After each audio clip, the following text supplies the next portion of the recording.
আজকে বানালাম ভেটকি মাছের ঝাল। কিভাবে পুরো রেসিপিটা করলাম চলুন বন্ধুরা দেখে নেবেন। বন্ধুরা কেমন আছো তোমরা সবাই?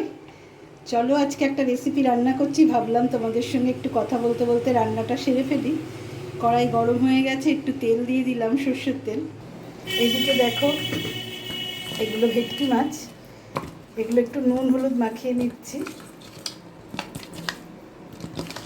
এগুলো একটা রেসিপিটা রান্না করবো, তাই ভাবলাম তোমাদের সঙ্গে একটু শেয়ার করি। তোমরা সবাই কেমন আছো? ভালো আছো তো? আমি ভালো আছি। আজকে রাখি পূর্ণিমা, সবাই রাখি পরাচ্ছে ভাই বোনদের। আমাদের ভাই নেই, যাই হোক আমি ঠাকুরকে রাখি পরাবো। তোমরা কী করছো আজকের দিনে একটু জানিও। তেলটা গরম হয়ে গেছে, এবার মাছগুলো ছেড়ে দেবো। দেখো মাছটা রান্না করব, তার জন্য একটু পেঁয়াজ কুচি করে নিয়েছি, টমেটো কুচিয়ে নিয়েছি, আর এদিকে কাঁচা লঙ্কা এগুলো চিড়ে নিয়েছি। মাছটা একটু ভাজা হয়ে গেছে, এবার এটা উল্টে দেবো।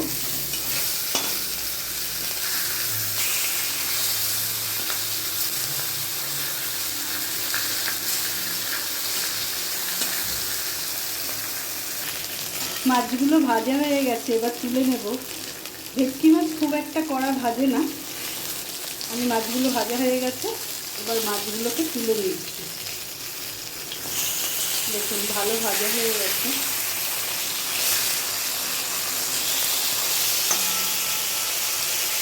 এদিকে একটু আদা রসুন পেস্ট করে নিয়েছি, কড়াইতে সর্ষের তেল দিয়ে দিচ্ছি।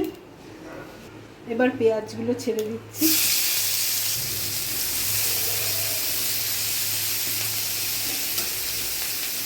পেঁয়াজগুলো একটু লাল লাল করে ভেজে নেব।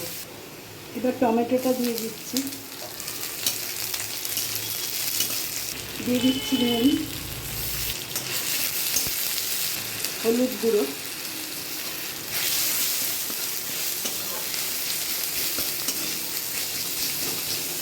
আদা রসুন পেস্ট, কাঁচা লঙ্কা চেরা।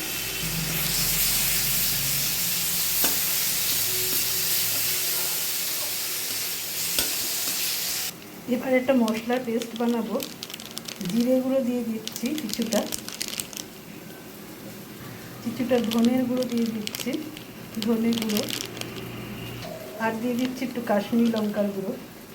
অল্প করে জল দিয়ে এটা গুলে নেব মশলাটা। মশলাটা গুলে নিলে তাহলে ভিজলে তারপর দিলে সেই মশলাটা টেস্ট লাগে। এভাবে আমি 5 মিনিট ভিজিয়ে রাখবো। এদিকে আমি আদা রসুনটা যেটা কড়াইতে ভাজছি সেটা ভাজা হয়ে গেছে।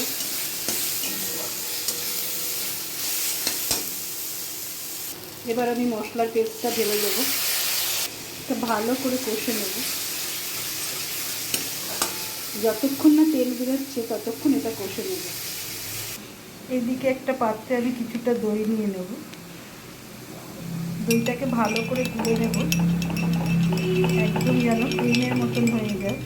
মশলাটা দেখুন ভাজা হয়ে গেছে, তেল ছাড়তে শুরু করেছে। এবার দইটা দিয়ে কষাবো।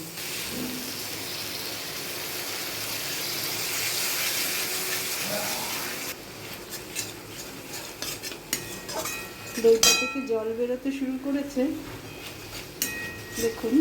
এটা দিয়ে ভালো করে কষবো, তেলও বেরাচ্ছে আস্তে আস্তে। ভালো করে তেলটা বেরাবে ততক্ষণ পর্যন্ত নাড়ব।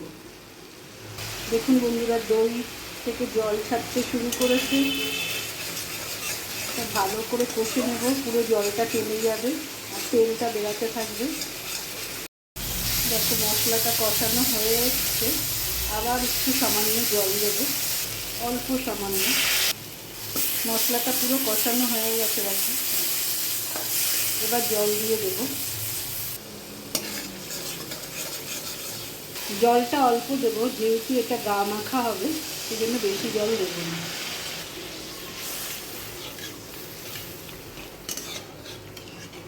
ভালো করে মিশিয়ে দিলাম। এবার ঝোলটা ফুটলে তারপরে মাছটা দিয়ে দেবো। ঝোলটা ফুটে গেছে, এবার মাছগুলো ছেড়ে দেবো। মাছের ঝাল আমাদের রেডি। আমি কিছুটা ধনেপাতা ছড়িয়ে দেবো ওপর দিয়ে। কেমন হয়েছে বন্ধুরা বলো, কমেন্ট করে জানিও অবশ্যই। এটা এরকম গা মাখাই থাকবে। ভালো লাগলে একটু কমেন্ট করো, লাইক করো। আর তোমরা আমাকে এরকম লাইক কমেন্ট করো দেখেই সেই জন্য একটু উৎসাহ পাই। কেমন হয়েছে জানিও কিন্তু অবশ্যই। সবাই ভালো থেকো, সুস্থ থেকো।